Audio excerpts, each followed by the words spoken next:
Hi guys, I'm programming again. Hi guys. Hi guys.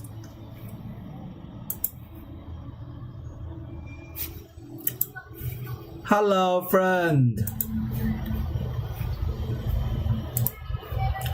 I'm programming as we worked.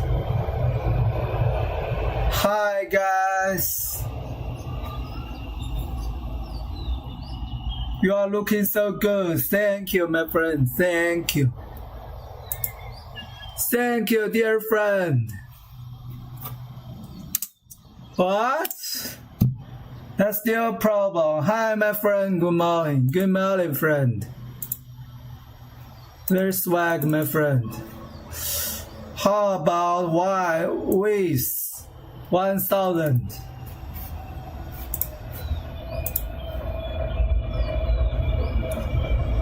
What? Why does it look like this?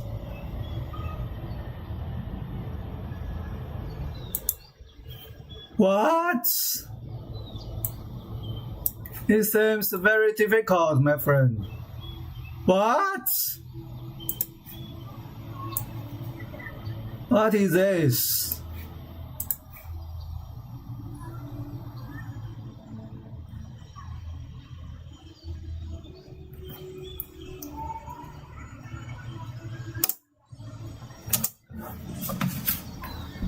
What? So hard, my friend. Maybe let's play video game as reward. Let's play video game, my friend. First, let's set the Bluetooth.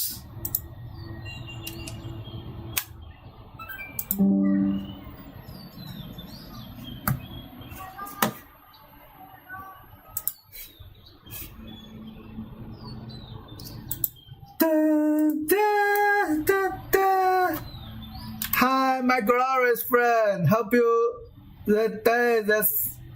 Thank you, my friend. Thank you, my friend. Very good, very swag.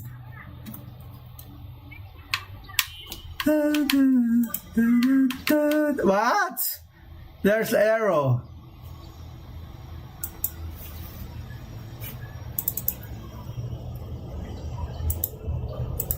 Programming.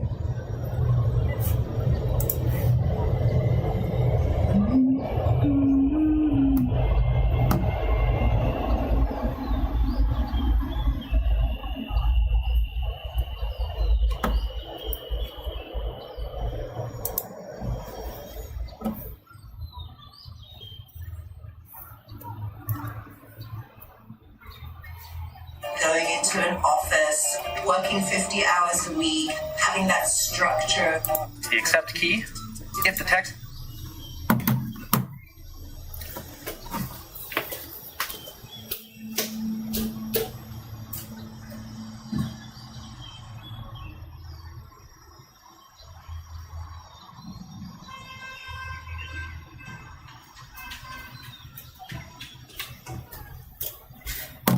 Let's play Xbox game.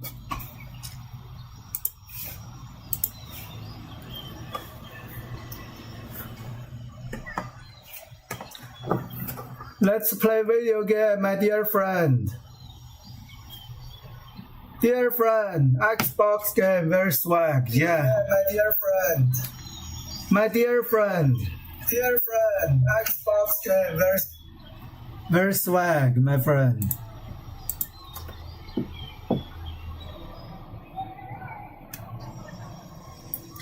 I'm glad you are alive. I hope you have a great day. Thank you, dear friend. Thank you. Thank you, my dear friend. Very good. You should watch a tutorial on that. Yes, my friend. You're right. Thank you. Thank you, my dear friend. I want to play FIFA 22.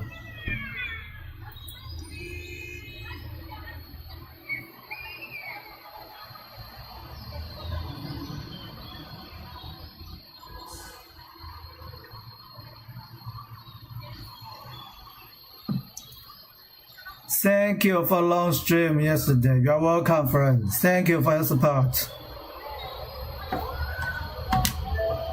FIFA.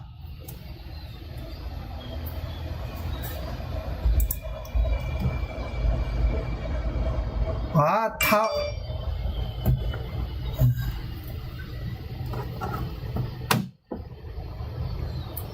Haaland. Yeah, Haaland. Play Haaland as reward. What?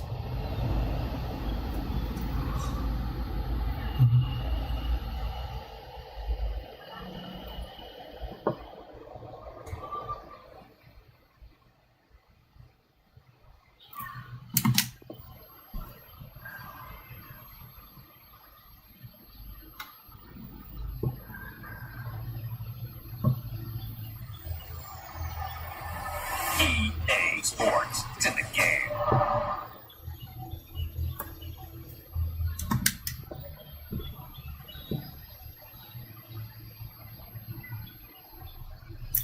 Haaland. Play Haaland, my friend.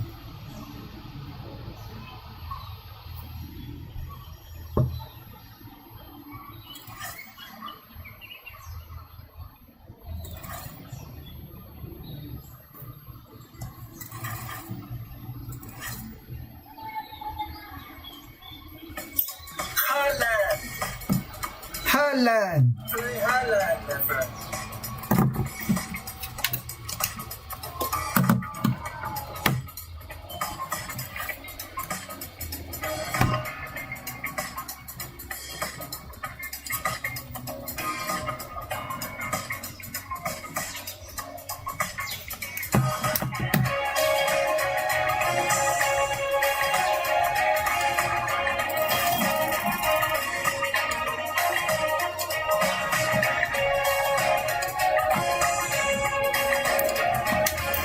Frankfurt.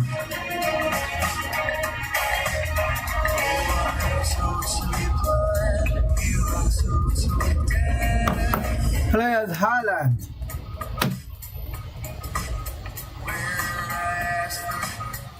I don't know.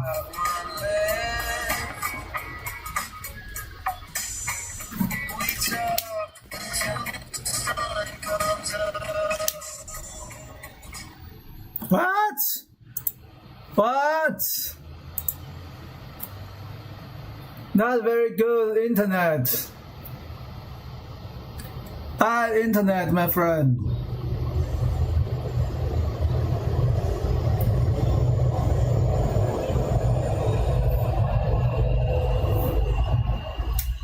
Bad internet.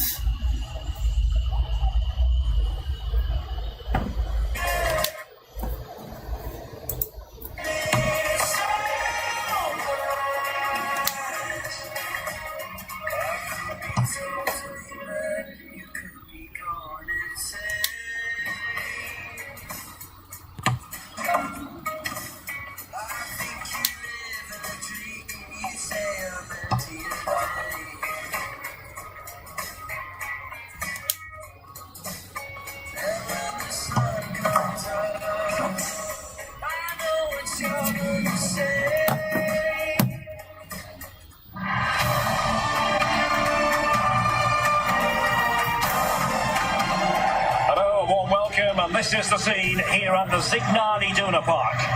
My name is Derek Ray, and sitting next to me here on the commentary gantry is the former Arsenal and West Ham United Haaland! Stuart Robson. Haaland! This time of year, everyone is smiling because it's opening day in the Bundesliga. It is Borussia Dortmund versus Eintracht Frankfurt. Well, the atmosphere is incredible inside the stadium, Derek. There's a real sense of optimism amongst the fans about the new season and what it might bring. It's been a long wait, but hopefully we get a great game to kick their campaigns off.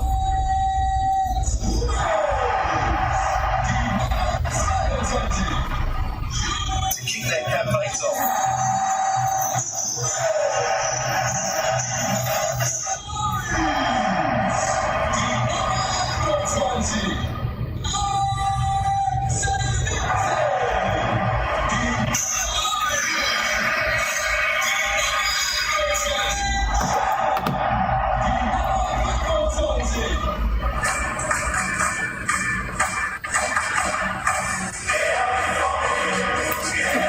Haaland, very swag. Da da da da da. Da da da da. Da da da da da. Da da da da da.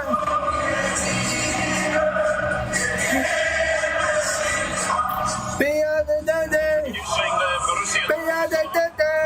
Bia da da da da da. Emre Can plays alongside Axel Witsel in central midfield. Da da da da da. Just the one Da da da striker da da da da. and the starting Bia da da da. Frankfurt. Well, they're playing with a midfield diamond, so key to their success will be the holding midfielder and the player in the BBB, very swag, They yeah. really need to influence the game here today.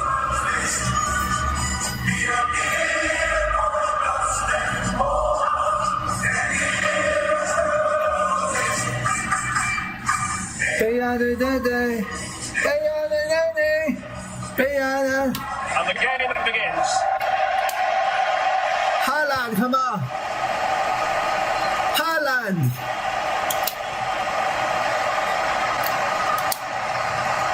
Witsel Come on, come on. What? defending. Bia da da da. Bia da da da. Bia da da da. And he's through here. And a goal! What? They start as they need to continue. They make the opening. What? What? Well, here it is again, and the pace in which they break forward is devastating. It's so hard to defend against, and his movement so Fade, my friend, fade. One thought in his head, smash it as hard as possible. What a good goal. Oh no.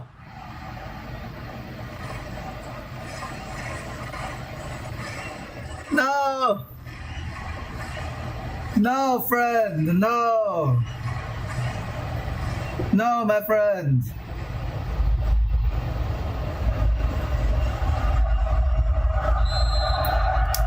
And back underway. 1-0 it is.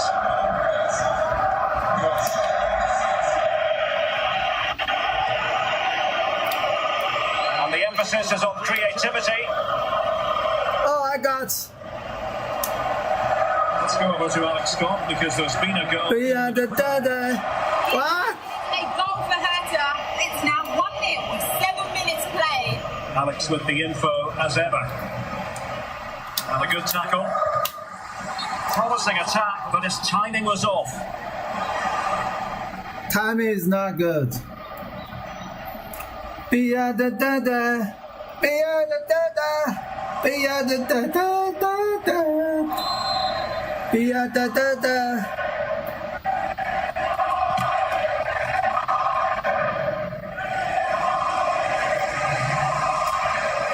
Promising looking ball.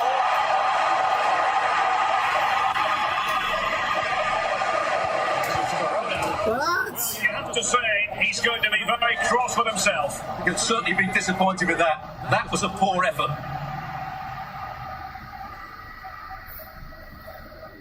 Haaland, come on. Haaland.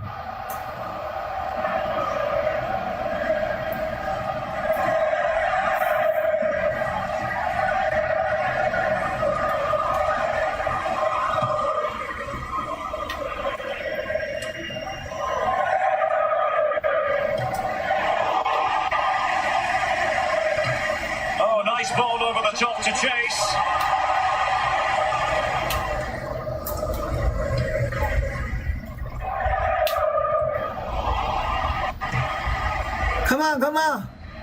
Come on. The attack looks promising. Oh no. Nothing comes of it.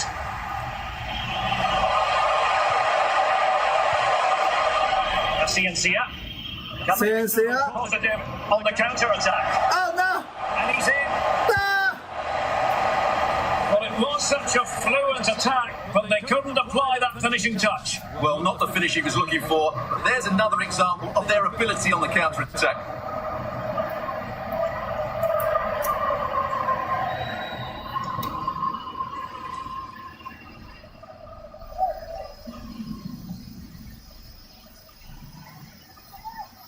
Nice swag, my friend.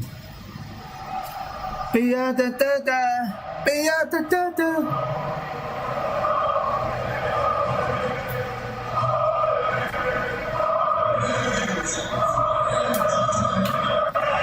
They've lost the ball.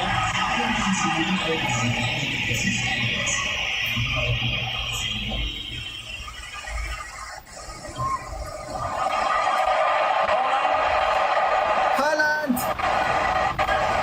Haaland. Takes on the shot. Closed down straight away. But Well, nothing comes of it.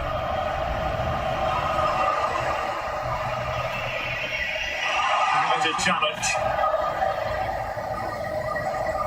Playing with purpose and control. An attack full of promise. Oh, in with a chance. but Well, the keeper had a lot to do.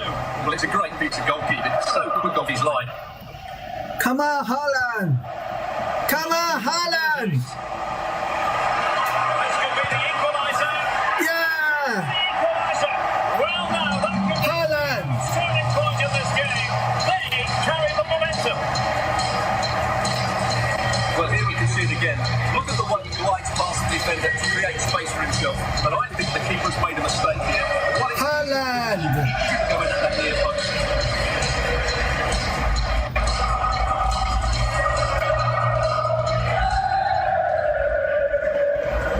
So back underway. One goal apiece here. Come on, Haaland. What? He's won the ball. Well, the counter chance looks very real. Axel Witsel. Witsel. And now Chan. Nicely cut out. Now a decent position. Going well. What? Comes to nothing in the end. Really should have made more of that.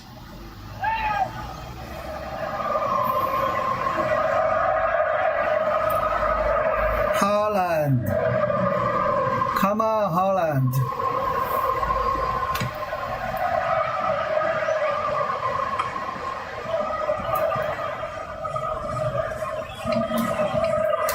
Pullers. And it could run up to it here. But I must say it did look so promising, but the flag is... Hope all is well. Thank you, my friend. Thank you. Too eager there. It's the right run, but he's made it too early.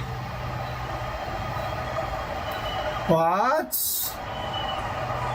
Offside. What? Da da da da. Da da da da. Da da da da da. And it wasn't a great pass, was it? Come on, come on, come on. And Bellingham. Can he put them in front? What? Give me the ball. Jesus Corona. And a corner to Borussia Dortmund. Chance perhaps for them to take the lead if they get it right.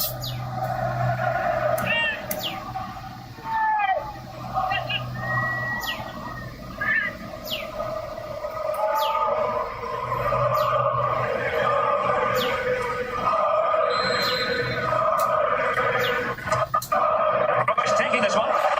Did his job defensively.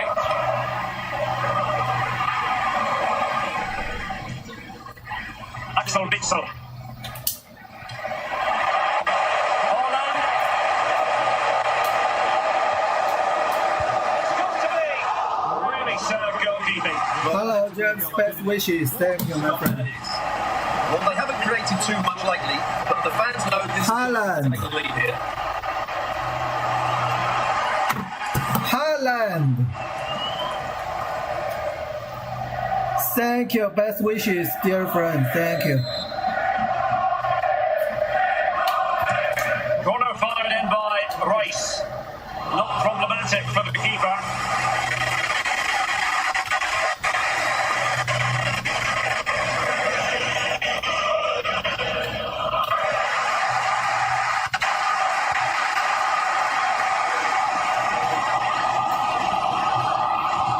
Promising looking ball.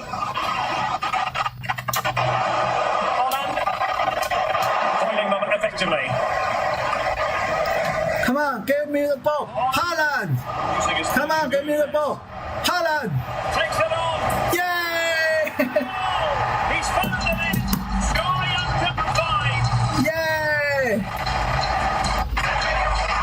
Well, just look at the setup here. It's such a clever backing, but there's still plenty to do from here. He hits it so well, though. Lots of pace, lots of power. Yay! Very swag, my friend.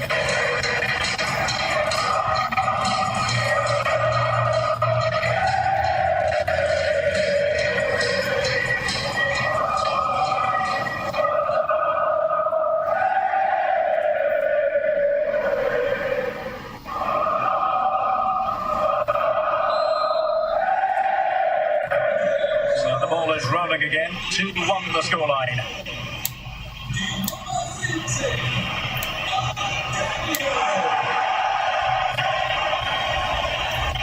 What? He read the situation defensively and did his job. Well, taking into account all the stoppages, 2 minutes to be added on. Axel Witsel. Mastery of the passing game. Holland! Oh, he's blocked it! Holland. Hello, friend. Hello, my friend. Hello, friend. Very swag, my friend. Very swag, my dear friend. Haaland.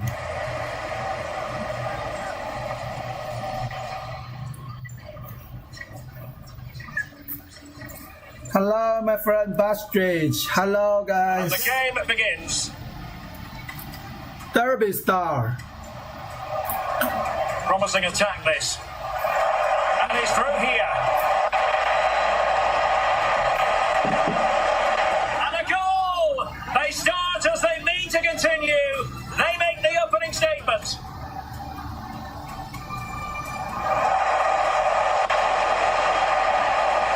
Well, you have to say, he's going to be very cross with himself. He'll certainly be disappointed with that. That was a poor effort. That was a poor effort.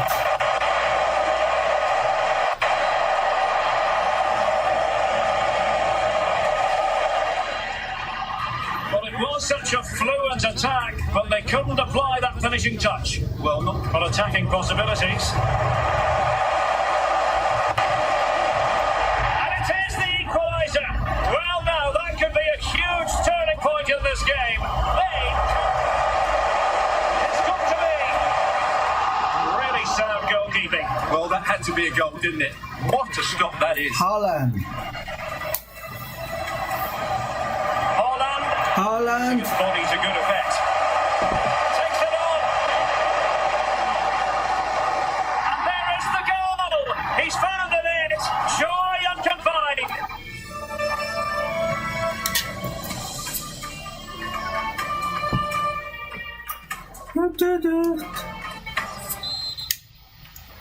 Well, advantage Dortmund after the first 45 minutes. Dortmund. A long way from the issue being settled.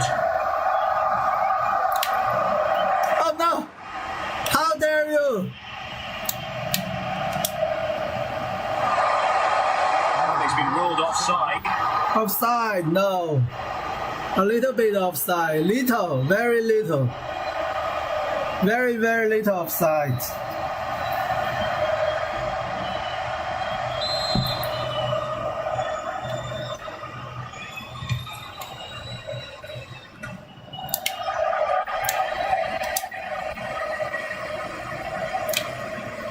Jude Bellingham.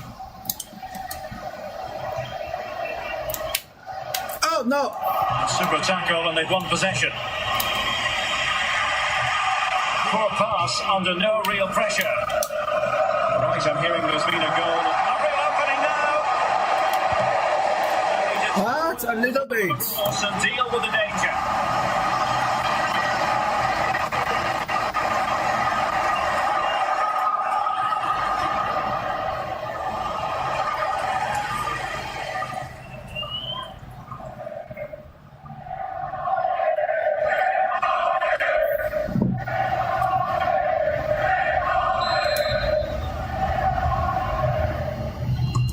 Trying to pick out a teammate. Not particularly good. What?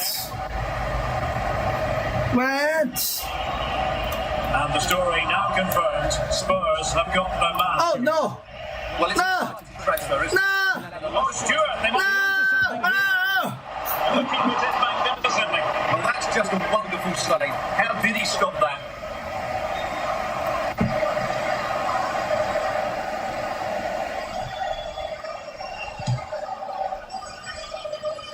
What? Fire Oh, it no. in. And the keeper getting across to stop it.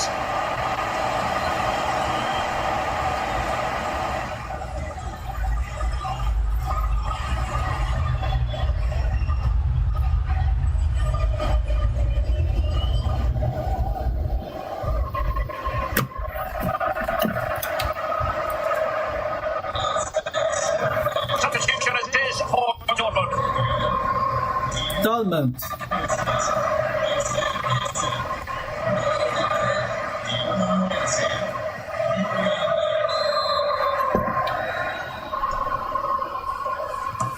Trying to deliver it accurately.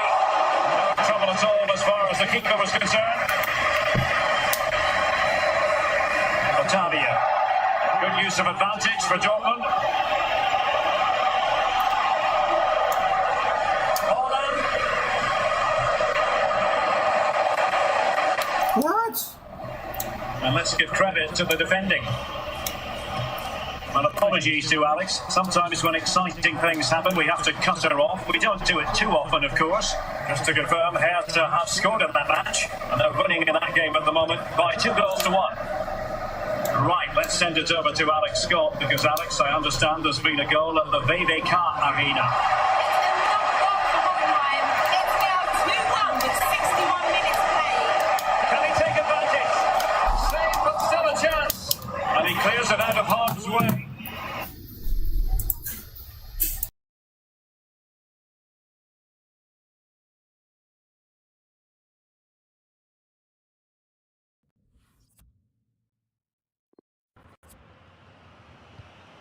Well, not hard to read that pass.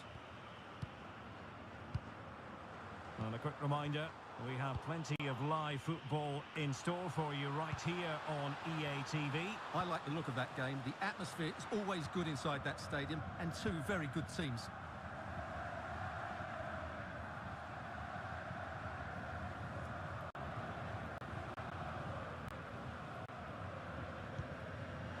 And a goal to update you on in the Arminia Bielefeld game. And with the information, here's Alex Scott. It's a goal for Arminia Bielefeld. Could the goalkeeper have done better? Yes, but let's not take nothing away from that finish. The score's level again now at 1-1 with 68 minutes played. Many thanks as ever, Alex. Oh, surely. And still an opportunity. Oh, chance taken. There is opportunism for you. But a disappointed goalkeeper.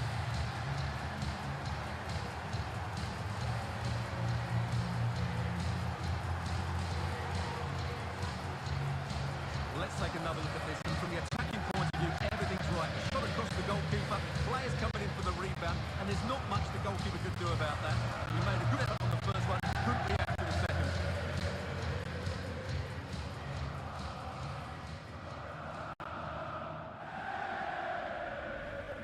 And Dortmund will go to the bench.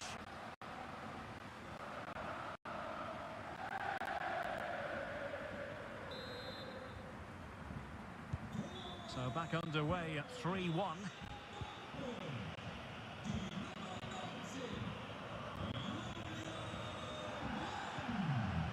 defended strongly to win the ball. Well, the stats don't lie. Dortmund have had lots of possession and they've made good use of it. They really have played some good attacking football and they look like scoring more. Right, let's get an update from Alex Scott, because I'm hearing in my ear something has changed at the Rhein-Energiestadion, Alex. Yep, another goal for Hertha. Well, it could be on for him here. Oh, back of the net!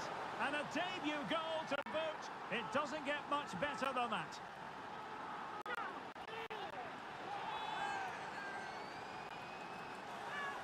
Well, here's the goal again, and what a wonderfully weighted pass this is. And once he gets onto it, he just smashes it past the keeper with great technique.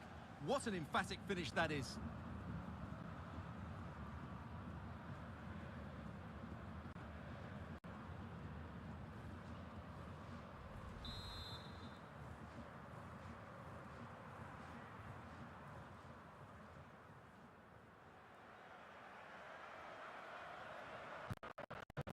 And ball is moving again. 3-2. Well, to Alex, apologies for having to interrupt you just then. Just to confirm, Hertha have scored in that match, and they are leading by 3 goals to 2. Well, they're quite content to knock it around inside their own half. Won it back.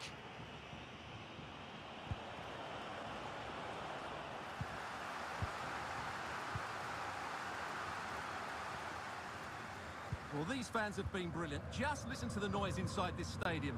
Surely this will inspire the players to hang on. What a noise we've got. Well, by playing keep ball like this, they're keeping the opposition at bay. Dahoud. Otavio. Well, this is the home of live football, and we have more action from the Bundesliga here on. Gives it a go! And the keeper flings himself at the ball. Another goal from this corner would in all likelihood secure a victory.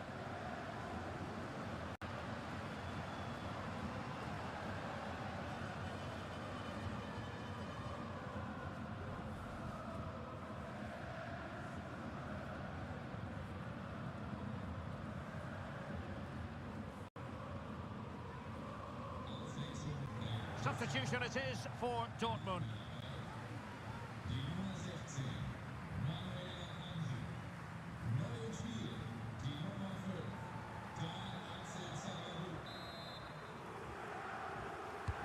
Who can they pick out? Poor execution with regard to the corner. That is how to apply the pressure.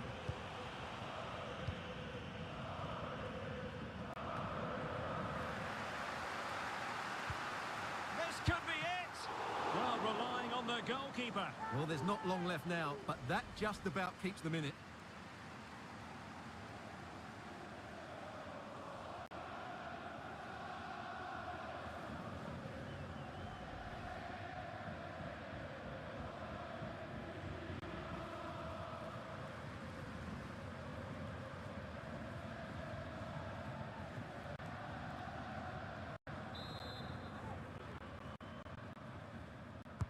Who's going to get on the end of it? And not a header that was ever really going to trouble the goalkeeper.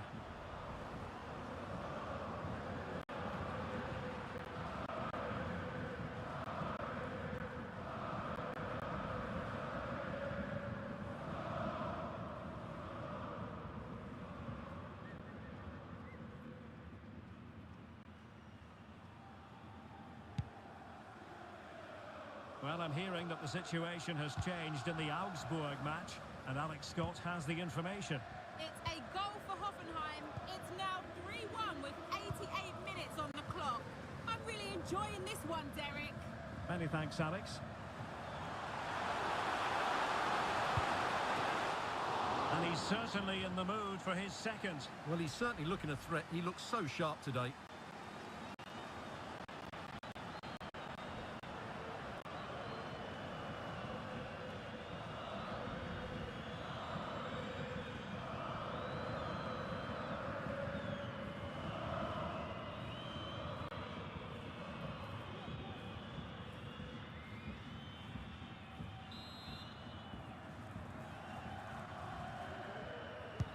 So the corner played into the box, and he couldn't get the header on the target, but you've got to give credit to the defending.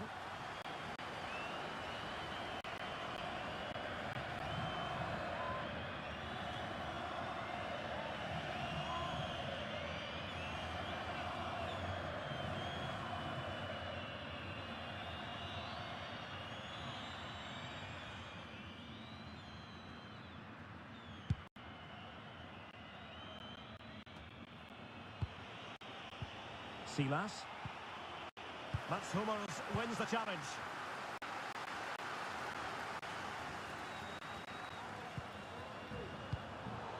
Silas. The end of the game then, officially, and a victory for the Schwarz-Gelben. Their fans are going to be happy with this. Yes, Derek, that's exactly the start you want. Yes, one or two players looked a little bit tired towards the end of the game, but that's to be expected. Overall, I thought it's a really good display.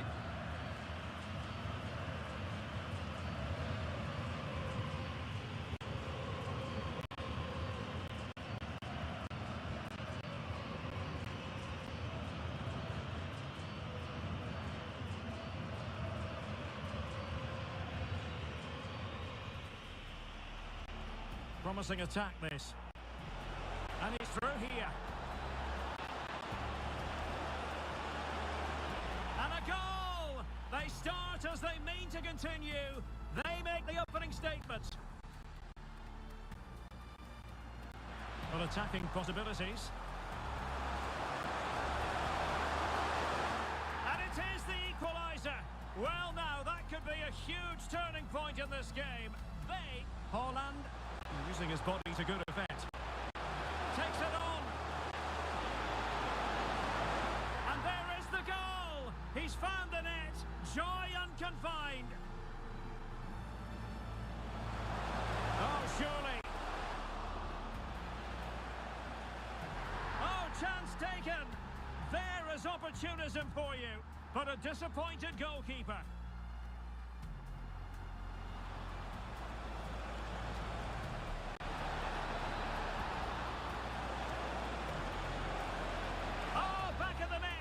And a debut goal to boot. It doesn't get much better than that.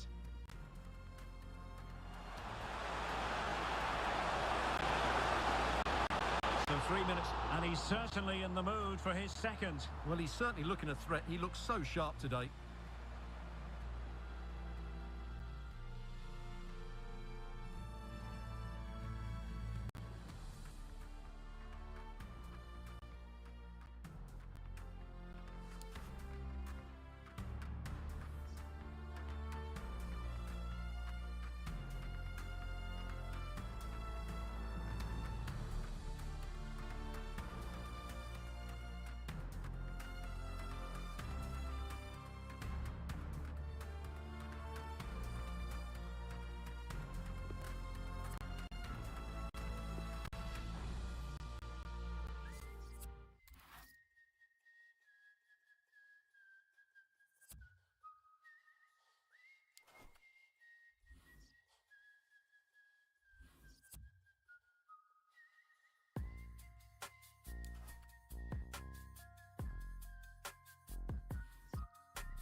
Huh? Very swag, very swag.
box has already been fully typed out and it's done, then we will cycle through the pages until we get to the last page, and then it will just get rid of itself.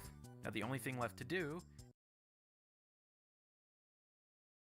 is we know what we want to do whenever the page is already filled out, but if it's not, we just want to fill out the page. So that's pretty easy to do. We're going to add another else down here for, let me separate it out like this a little bit so you can see a little bit better. So this is all here, and we're going to say if this isn't true, which would mean that we're not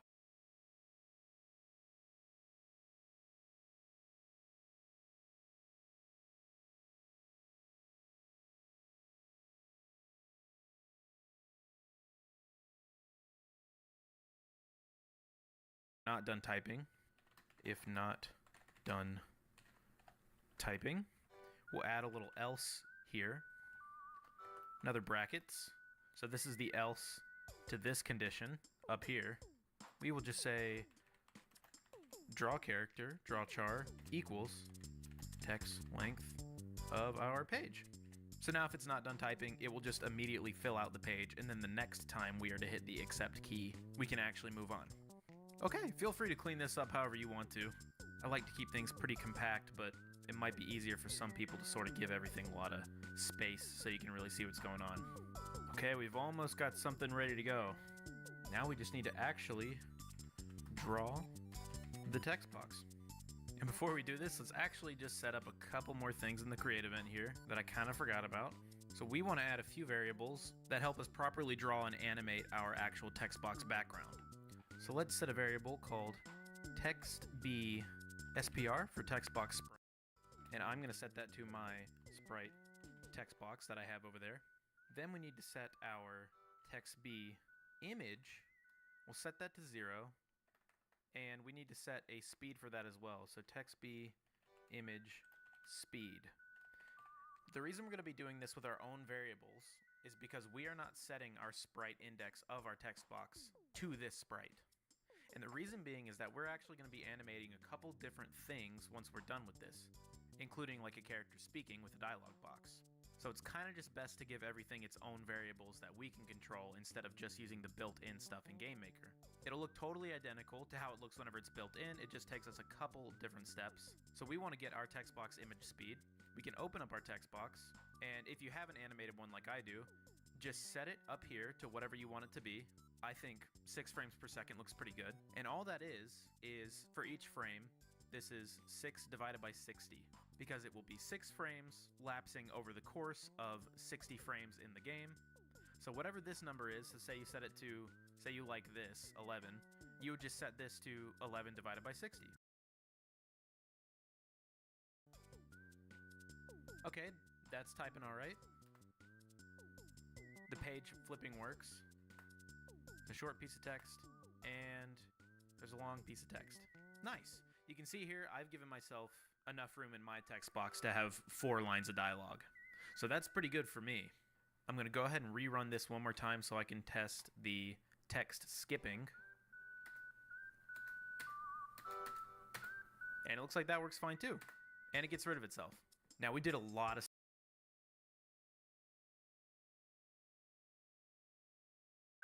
And it looks like that works fine too. And it gets rid of itself.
Now, we did a lot of stuff before we did any tests, which is just kind of the nature of the beast when it comes to stuff like text boxes that kind of require a few different moving parts to go together. If something looks weird, or if something is giving you an actual error and your game isn't running or it's crashing at some point, now's the time to go back through the video and one, make sure you kind of copied everything the right way, kind of listen to maybe how I explain things again, and if it just looks a little bit weird, it might be that you maybe picked some weird numbers in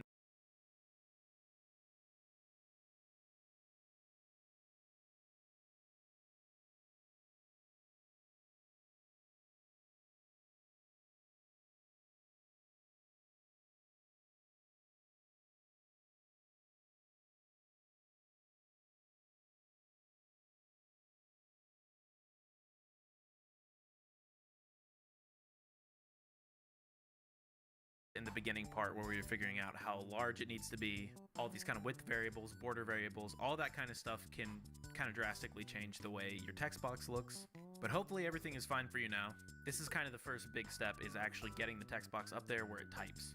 The main thing you probably notice here is whenever the text gets to the edge, it keeps typing until it's too long and then it wraps around. You can probably see it here. Yeah, you see it starts typing and then it pops back over whenever it realizes it's too long. Yep, look at that. Okay, not a problem. We're going to manage this later because we're going to go about the way we type the text in a completely different way towards the end, where we get into the more expressive stuff and interesting things. But we're going to keep it like this for a minute just so we don't have a bunch of stuff getting in the way of what I think is probably the more important thing, which is the actual dialogue choices and linking text boxes together. So this is sort of the end of the first section. Like I said, if you're having any issues, if something looks a little bit weird, now would be the time to go ahead and take a break. Maybe come back, skim through the first part of the video again, maybe even watch it again. And then we're going to move on to the next part. Really low number, because you pretty much always want your text boxes to show up on top of everything else. So we can just say depth equals negative 9999. Something like that. So now that it's in the room, we can run it and test it. Okay, that's typing all right. The page flipping works. A short piece of text, and there's a long piece of text. Nice. You can see here, I've given myself enough room in my text box to have 4 lines of dialogue. So that's pretty good for me. I'm going to go ahead and rerun this one more time so I can test the text skipping. And it looks like that works fine too. And it gets rid of itself. Now, we did a lot of stuff before.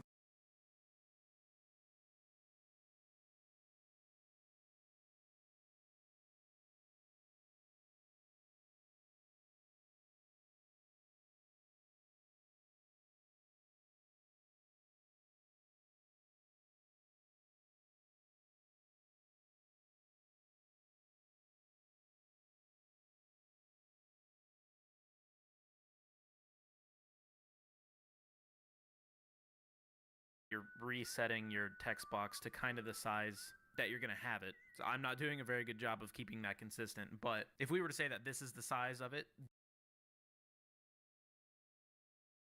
and I'm going to be doing this kind of a simple way, where if the text is not done typing, if you press the space bar, it will fill out the whole page, and if the page is done typing, then it will go to the next page. You can use as many different buttons as you want for this kind of thing. It doesn't really matter. You should be able to apply it to this pretty easily. So first, let's say if the typing is done, then we can go to the next page. And so that's if our draw character is equal to our text length, then that means that the page has fully played out and been fully typed.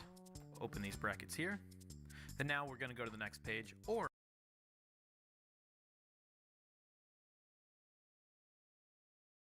Thank you, my friend. Thank you for donation. Very good, very swag. Thank you.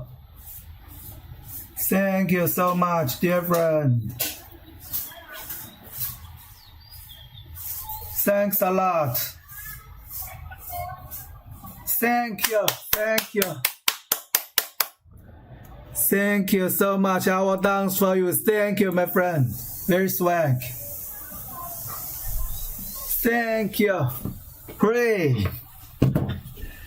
Da, da, da, da, da, da, da, da, da, da, da,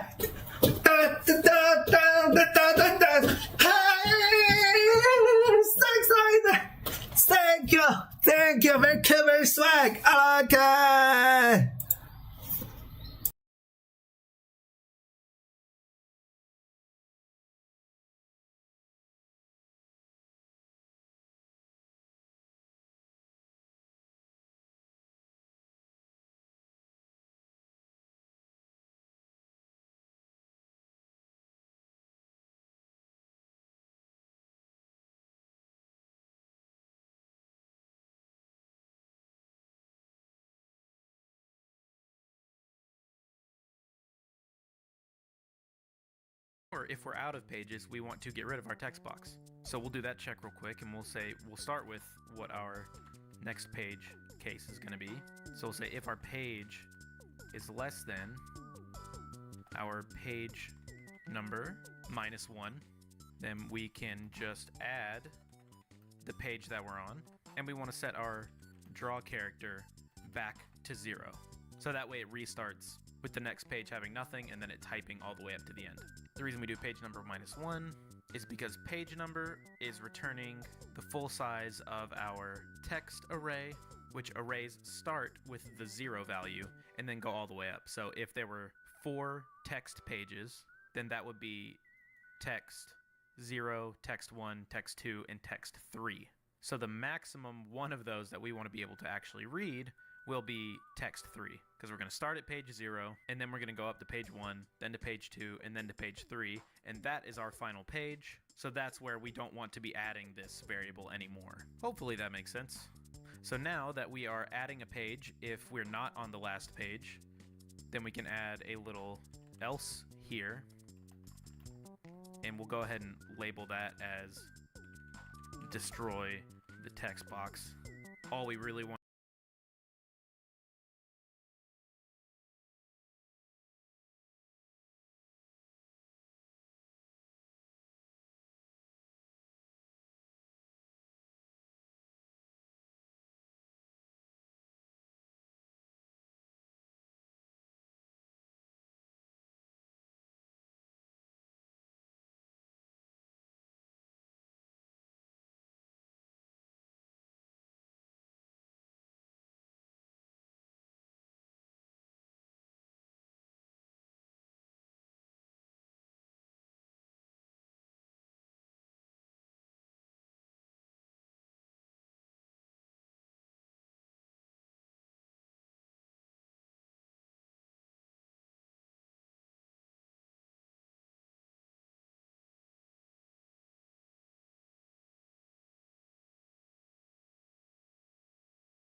to do is just destroy itself.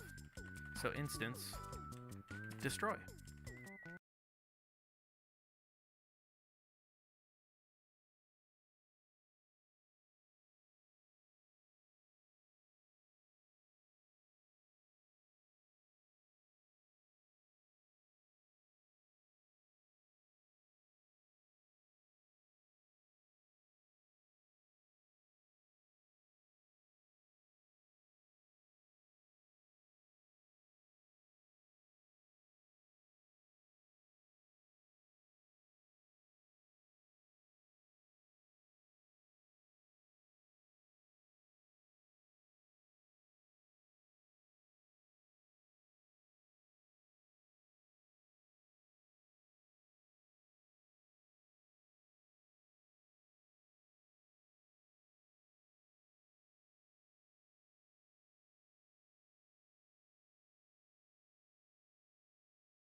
So now if we press the accept key, if the text box has already been fully typed out and it's done, then we will cycle through the pages until we get to the last page, and then it will just get rid of itself.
Now the only thing left to do is we know what we want to do whenever the page is already filled out, but if it's not, we just want to fill out the page. So that's pretty easy to do. We're going to add another else down here let me separate it out like this a little bit so you can see a little bit better. So this is all here, and we're going to say if this isn't true, which would mean that we're not done typing, if not done typing, we'll add a little else here, another brackets.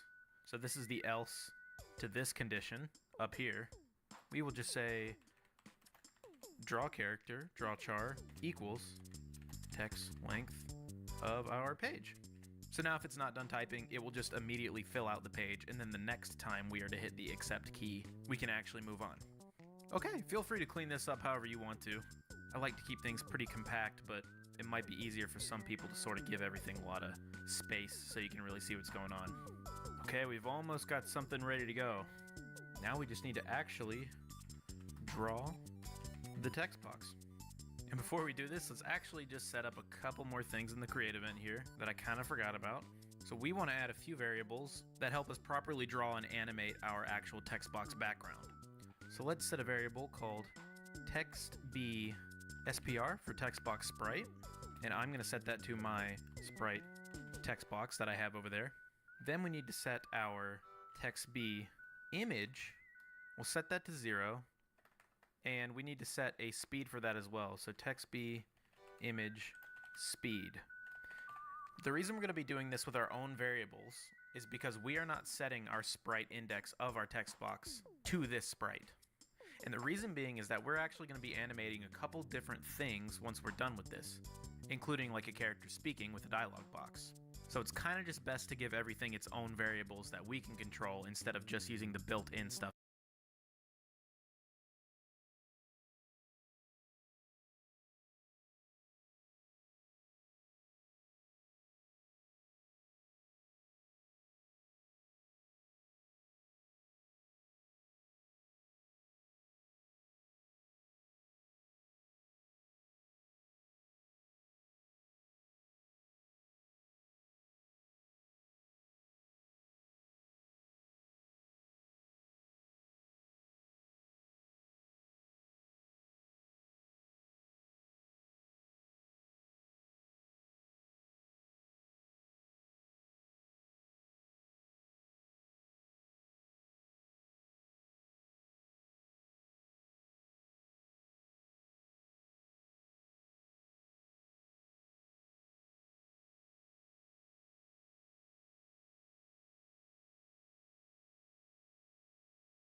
within GameMaker.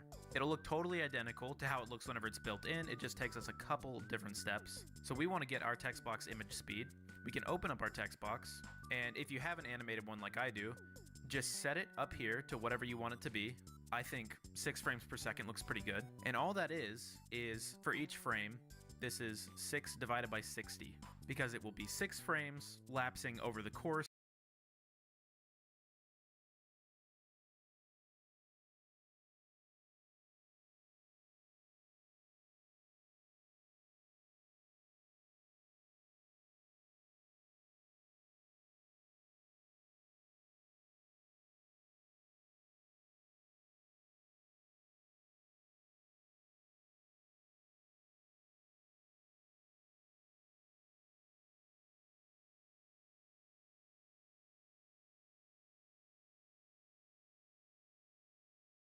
of 60 frames in the game.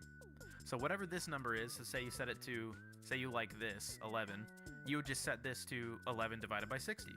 So this speed is just whatever this number is divided by 60, or whatever your game speed is. I assume most of you probably have your game speed set at 60 frames a second. If your game is set at 30 frames a second or something like that, then it would just be divided by 30. Okay, so let's get rid of that. We can come back over to our draw event. And before we start drawing our text box, we can do some stuff with those variables. So we can actually go ahead and get what frame we want it to show. Basically means that we're going to be manually animating it. And we can just say text B image plus equals our text B image speed. So whenever we start drawing that sprite, we'll just be using this value as the sub image. Then we need to set some new variables because we need to grab and store the width and the height of our sprite. So we can say text B sprite W for width, and that just equals sprite get width of our text B sprite. And we want to do the same thing with the height. So text B sprite underscore H. Make sure you change this to height. We're going to need these values to make sure that we are drawing our box up here with the correct width and height in pixels. If you watched the menu box video, you'll know what I'm talking about. If not, you'll see in a second. So let's go ahead and draw the back of the text box. And here's how we're going to do that. We're going to use the function draw sprite ext extended. So the sprite we're going to draw is going to be our text box sprite. Our sub image is going to be that text box image. Our x is going to be this value we got up here plus this offset value that we set here. So it's going to be text box x plus text x offset of whatever page we're on. So let's put that down here. So text box x plus text x offset of our current page. Our y is just going to be our text box y. And then here, for our x and y scale is where these are going to come in handy. So we want to take the width that we manually set, so text box width, and divide that by our text b underscore spr underscore w. So we are taking this number that we set in pixels. So for me, that's 200. And we are dividing it by whatever the width of our text box sprite is. So in this case, it would be 20, but this could be any number. The good thing about doing it this way means that you could make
any type of text box sprite, as long as you chop it up and set the 9 slice properly, this will always give you the correct scale to match 200 pixels. So we can do the exact same thing for the height. So text box height divided by our text B sprite 8. Dialog system tutorial. I'm going to show you exactly how to make the system that you're seeing on screen right now.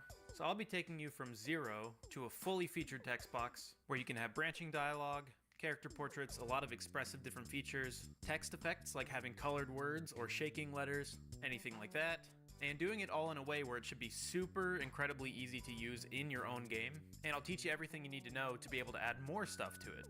There are a couple things that I want to note before we start on this. First, this is, I would say, pretty advanced tutorial. There's a lot of work that goes into making something like this, and there's probably a lot of places to make some little mistakes. So if you're a beginner, something I would definitely recommend you do first is watching my menu system text box video. And honestly, to anyone watching this, I would recommend you probably watch that one first. It helps lay down a couple fundamental principles, and it's just a lot friendlier. So I'll have that link below.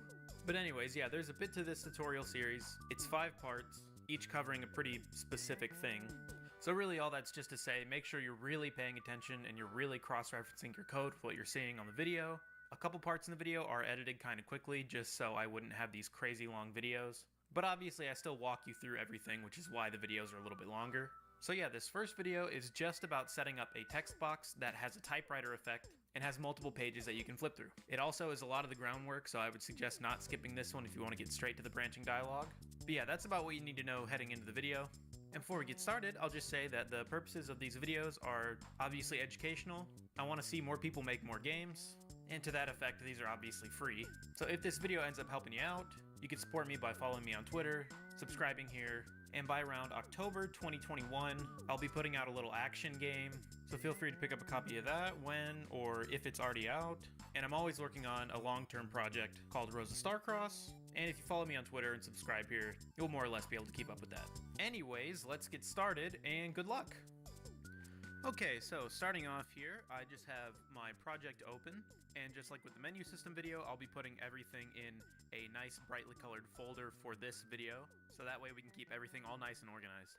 In this folder, I have 4 things already. One is a room for testing, I'll show you that in a second, and the other 3 involve setting up our font and our text box background. These 3 things are actually directly from the menu system video, and they're very, very important to our dialogue system. So if you haven't done the menu system video, or you just need a refresher, I'm actually just going to put that little section from this video right here. There's a time code on the bottom here, so if you've already done this for the other video and you're well acquainted with it, then you can just skip this part. But if you're not sure, it is very important. So in Sprite main font, I have this, which is most of a font, just a very, very simple pixel art font. Feel free to pause this as I scroll through, and if you want to copy it, whatever. You don't have to make your own font, but it's just a lot more smooth and handy to have whenever you're using your, like, everything is totally your own assets. And you're going to make sure while you're making your own or copying this or whatever, that all of the characters are in the same position like this. And you're going to want to make your font in this exact order. This order is very important for GameMaker to know whenever we actually set up this font, what to type. Then once everything's in the same place, you can go to Image, and then Auto Trim, and it'll make your sprite as small as possible without cutting anything off of any of the letters. And here in your workspace, just make sure that your origin of your sprite is in the top left. Now we have the menu background we're going to use, and GameMaker 2.3 has 9 slicing, which is a great feature that is super, super useful for menus and text boxes, all that kind of stuff. It basically means that you can make a sprite background and resize it however you want, and it won't stretch and strain itself in weird ways. It also means it's very, very easy to do cool little animated backgrounds like this. So I'll show you really quick how to set these up. So in my image editor, I'm going to go ahead and resize these frames to 48 pixels by 48. And now you can see how it's divided up. There's a centerpiece, there's a top, left, bottom, and right. I have it animated so that it'll loop as it goes diagonally down, but you can just have this be a solid color, whatever. Then I did the same thing I did with the font, and I auto-trimmed it to get rid of all the excess stuff. Out here, we can go to the 9 slice panel, activate 9 slice, make sure that it is checked on, and then you can drag these borders to tell GameMaker where you want it to actually separate it out. If you're just using a solid color, it doesn't really matter, but if you do have like an animation or you're doing something like this, you can select the left, bottom, top, and right, and the center all separately, and switch them down here in tile mode to repeat. I think by default they'll always be on stretch, which can make an animation or something look a little goofy. Okay, and the last thing is just make sure that with this sprite, our origin is also on the top left. Once you have those sprites ready, you want to create an object called object settings like this. I would use this to store information, obviously regarding the settings for the whole game, so I've done it where I've set it to be persistent, so once it's been created, it stays in the game, and it doesn't go away once you leave the room that you created it in, so make sure that's checked. Then in a create event, I've created a global variable called global.font_main, and I use this function here called font add sprite, which lets you create a font from a sprite asset that you have. I've used my sprite main font. We've started the first character at 32. We've set proportional to be true, which means that letters will be spaced based on how wide they are.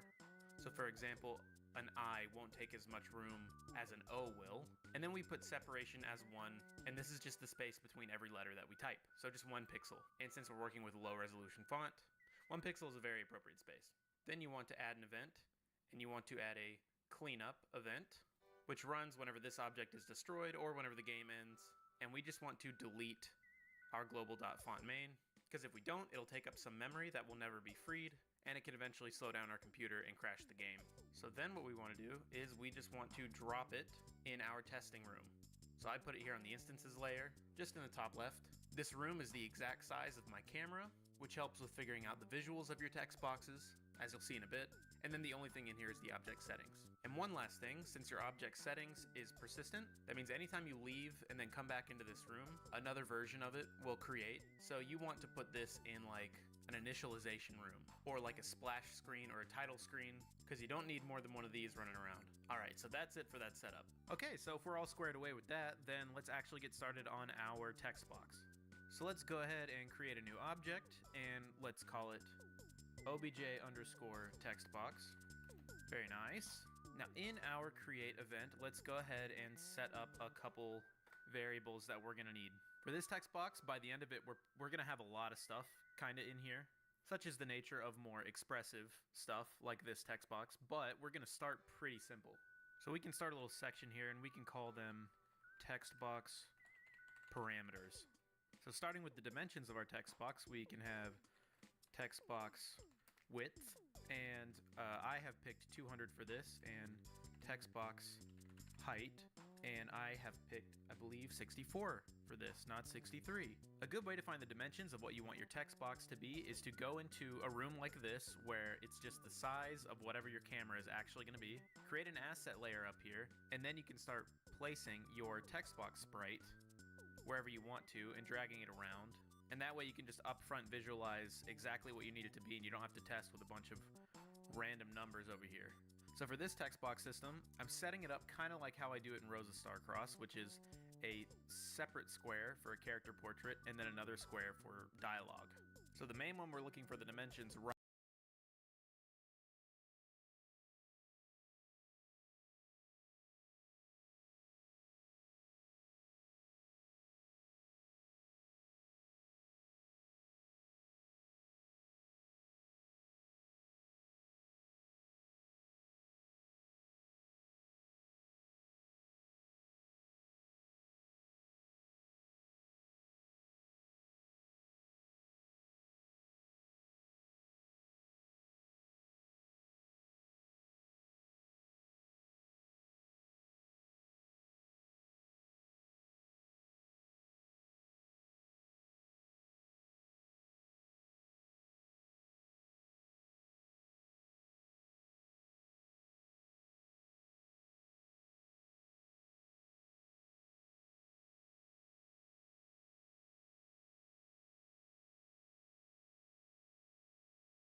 box width minus our, and this length 0 equals, so now, which will create to check if a text box or variables first, just stuff that doesn't, we're going to run certain code in our draw event before we actually try any of our text. It won't for mine. And the next thing, alignments for the text. You'll length of text p. Oopsie daisy. There we go. This is exactly how we're setting it up here. We're just making sure that we are returning the correct values based on which page we're on. And we're doing that for each page now. We can go ahead and comment that out too. Might as well do a lot of commenting so you can keep track of this later, if you need to go back or go back through the video or whatever. Okay, and it's pretty good to make detailed comments like this. For right now, the only other thing we need to find is a variable that I'm going to call text x offset for a little character box. Remember, every time you take pixels away, this is for having no character, and say this will be centering the text box. Is holding the number of characters that we should be drawing. We just want to add to it.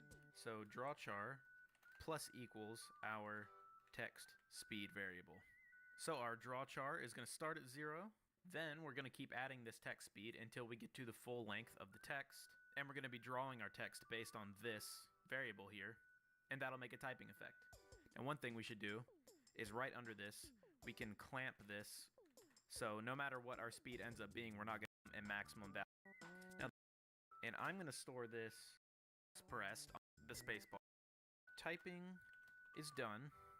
Then we can go to the next page. And so that's if our draw character is equal to our text length, then that means that the page has fully played out and been fully typed. Open these brackets here. Then now we're going to go to the next page, or if we're out of pages, we want to get rid of our text box. So we'll do that check real quick, and we'll start with what our next page case is going to be. So we'll say if our page is less than our page number minus 1, then we can just add the page that we're on, and we want to set our draw character back to 0. So that way it restarts with the next page having nothing and then it typing all the way up to the end. The reason we do page number minus 1 is because page number is returning the full size of our text array, which arrays start with the 0 value.